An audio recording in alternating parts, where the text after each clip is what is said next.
हैं हमारे चैप्टर का नेक्स्ट टॉपिक, जो कि है नॉइस एंड म्यूजिक। तो नॉइस हम किसको बोलते हैं? ऐसे कोई भी अनवांटेड साउंड जो हमें क्या करते हो, इरिटेट करते हैं, उसको हम क्या कहते हैं कि हाँ ये नॉइस हो रहा है, ये नॉइस है। एंड हम म्यूजिक किसको बोलते हैं? ऐसे साउंड जो हमें अच्छे लगते हो, जो हमें खुश करते हैं, जिनसे हमें अच्छा लगता हो, उन सारे साउंड्स को हम क्या करते हैं, उन्हें हम उठा के म्यूजिक की कैटेगरी में फेंक देते हैं। अब जब नॉइस निकल रही है, म्यूजिक निकल रहा है, साउंड तो दोनों है, दोनों ही एक वाइब्रेटिंग बॉडी से निकले। तो डिफरेंस यहाँ पे ये होता है जो, और हाँ एक और चीज मैं तुमको बता दूं, तो जो नॉइस होती है, जो नॉइस है, ये जो नॉइस वर्ड है, ये एक लैटिन वर्ड से निकला हुआ वर्ड है। ये एक लैटिन वर्ड से निकला हुआ वर्ड है। एंड वो लैटिन वर्ड है हमारा नॉक्सिया। वो लैटिन वर्ड है हमारा नॉक्सिया। और नॉक्सिया का मतलब होता है I do harm. I do harm, ये इसका मतलब है, ये खुद बोल रहे हैं, नॉक्सिया खुद बोल रहे हैं कि हाँ मैं हार्म करता हूँ। एंड नॉइस को भी इसी नॉक्सिया वर्ड से लिया गया है, जो कि एक लैटिन वर्ड है। इट मीन्स हम सब जानते हैं नॉइस किसी को अच्छा नहीं लगता, ज़्यादा नॉइस हार्म करता है, नॉइस पॉल्यूशन हार्मफुल है हमारे लिए। अब नॉइस और म्यूजिक, साउंड तो दोनों है, तो ऐसा क्यों हम करते हैं कि हम बोलते हैं नॉइस बुरा है और म्यूजिक अच्छा है? तो बेसिकली होता क्या है, दोनों ही साउंड्स जो है वो किसी ना किसी वाइब्रेटिंग बॉडी से निकलते हैं। एंड ये दोनों ही, नॉइस और म्यूजिक, ये दोनों ही क्या है, ये दोनों ही क्या है, साउंड के मिक्सचर है, मिक्सचर ऑफ साउंड। अब क्योंकि दोनों मिक्सचर ऑफ साउंड है, दोनों ही साउंड वाइब्रेटिंग बॉडी से निकल रहे हैं, बट यहाँ पे अंतर ये हो जाता है, जो नॉइस है उसकी जो वाइब्रेटिंग बॉडी है, उसका जो वाइब्रेशन है वो क्या है, इर्रेगुलर है, रेगुलर नहीं है, इर्रेगुलर है। और वहीं जो म्यूजिक की वाइब्रेटिंग बॉडी है, वो उसकी वाइब्रेशन कैसी है, रेगुलर है, उसकी वाइब्रेशन रेगुलर है। तो साउंड्स तो दोनों ही है, बट दोनों की फ्रीक्वेंसीज अलग अलग है, दोनों के वाइब्रेट होने का तरीका अलग अलग है, एक इरेगुलर है, एक रेगुलर है, और दोनों की फ्रीक्वेंसीज अलग अलग है। तो हमने नॉइज एंड म्यूजिक के बारे में पढ़ा था। तो नॉइज तो हम सब जानते हैं, नॉइज पोल्यूशन के बारे में तो हम आगे पढ़ेंगे, बट अभी म्यूजिकल इंस्ट्रूमेंट्स के बारे में जान लेते हैं। तो जो म्यूजिकल इंस्ट्रूमेंट्स होती हैं वो भी क्या करती हैं, साउंड प्रोड्यूस करती हैं। एंड मैंने आपको बताया था, बिना वाइब्रेशन के, विदाउट वाइब्रेशन साउंड को प्रोड्यूस नहीं किया जा सकता है। तो इसीलिए जो हमारी म्यूजिकल इंस्ट्रूमेंट्स होती हैं, उनके भी कुछ पार्ट्स जो होते हैं वो वाइब्रेट करते हैं। तो सबसे पहले समझ लेते हैं म्यूजिक होता क्या है। तो आप ये तो जानते हो कि वो साउंड जो हमें अच्छे लगते हैं, जिनकी फ्रिक्वेंसी जो होती है वो रेगुलर होती है, वो उनको हम म्यूजिक कहते हैं। लेकिन अब थोड़ा इसका डिटेल में डेफिनेशन जान लेते हैं। सो music is the systematic arrangement of sounds of different frequencies supported by musical instruments. तो म्यूजिक क्या है, वो डिफरेंट साउंड्स का, अब डिफरेंट साउंड्स की डिफरेंट फ्रिक्वेंसीज हैं, तो डिफरेंट फ्रिक्वेंसीज वाली डिफरेंट साउंड्स का एक सिस्टमेटिक अरेंजमेंट है, डिफरेंट फ्रिक्वेंसीज वाली डिफरेंट साउंड्स का, जिनको कौन सपोर्ट करता है, जिनको किससे निकाला जाता है, म्यूजिकल इंस्ट्रूमेंट्स की हेल्प से निकाला जाता है। अब म्यूजिकल इंस्ट्रूमेंट डिफरेंट टाइप्स के साउंड्स निकालते हैं, आप जानते भी होंगे, सा रे गा मा, ये ऐसे डिफरेंट साउंड्स निकालते हैं वो। तो इन सारे साउंड्स को हम इंग्लिश में नोट्स कहते हैं, इंग्लिश में हम इन साउंड्स को नोट्स कहते हैं।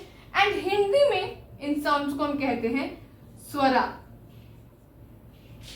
हिंदी में हम इन साउंड्स को कहते हैं स्वरा या फिर स्वर। सो इसी बेसिस पर, अब वाइब्रेशन तो जरूरी है साउंड निकालने के लिए, तो इसी बेसिस पर कि कौन से म्यूजिकल इंस्ट्रूमेंट का कौन सा पार्ट वाइब्रेट कर रहा है, इसी वाइब्रेशन की बेसिस पर बेसिकली म्यूजिकल इंस्ट्रूमेंट्स को 3 कैटेगरीज में बांटा गया है। पहला है हमारा विंड इंस्ट्रूमेंट, दूसरा है हमारा परक्यूशन इंस्ट्रूमेंट एंड तीसरा है हमारा स्ट्रिंग इंस्ट्रूमेंट्स। तो पहले विंड इंस्ट्रूमेंट्स को देख लेते हैं।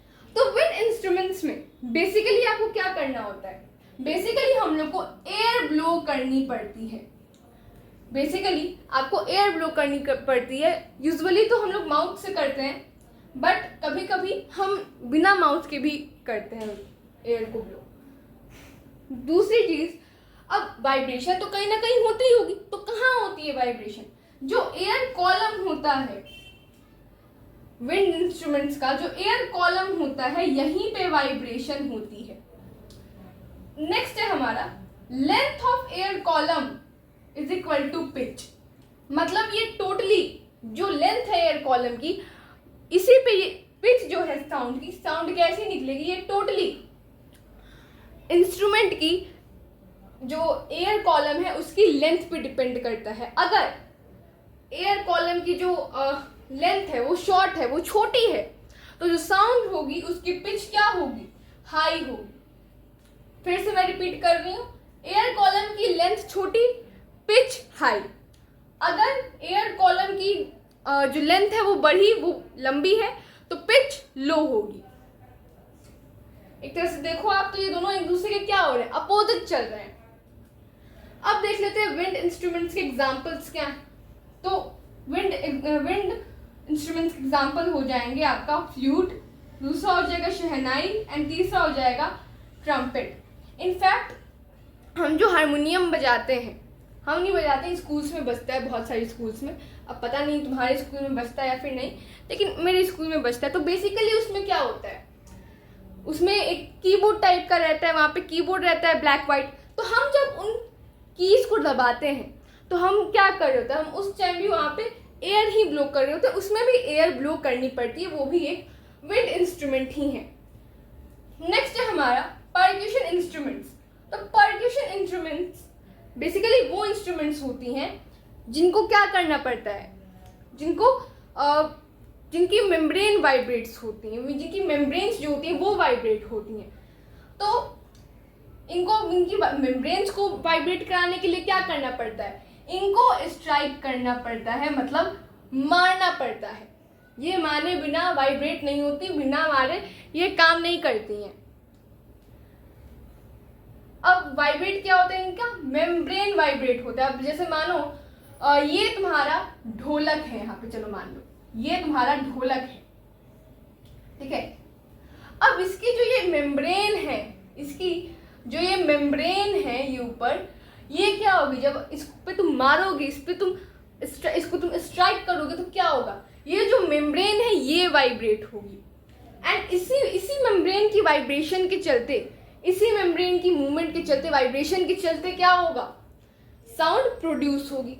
अब मैंने तुम्हें एक चीज बताई थी कि एम्पलीट्यूड, जब मैं तुमको लाउडनेस पढ़ा रही थी, कैरेक्टरिस्टिक ऑफ साउंड्स में मैं तुमको लाउडनेस पढ़ा रही थी, तो मैंने तुम्हें एक एक्टिविटी दी थी करने को, जिसमें क्या करना था, सेम तुमको ड्रम पे मारना था, एक बार जेंटली धीरे से और एक बार जोर से।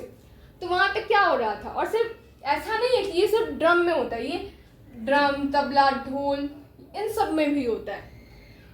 तो अगर तुम जो स्ट्राइक कर रहे हो, जो तुम मार रहे हो, अगर तुम जोर से मार रहे हो, ज्यादा जोर से मार रहे हो, तो क्या होगा? एम्पलीट्यूड भी ज्यादा होगा।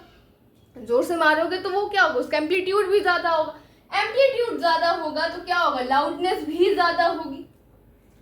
अगर तुम धीरे मार रहे हो, एम्पलीट्यूड कम है, तो क्या होगा? लाउडनेस भी कम होगी। तो ये तुम ये कंक्लूड कर सकते हो, ये बोल सकते हो कि एम्पलीट्यूड पे लाउडनेस डिपेंड करती है, एंड एम्पलीट्यूड तुम्हारे मारने की वजह से हुआ, एम्पलीट्यूड तुम्हारे मारने पे डिपेंड करता है। तो तुम ये भी बोल सकते हो कि तुम्हारे मारने पे डिपेंड है कि लाउडनेस कितनी होगी। जोर से मारोगे तो ज़्यादा लाउडनेस, धीरे से मारोगे तो कम लाउडनेस।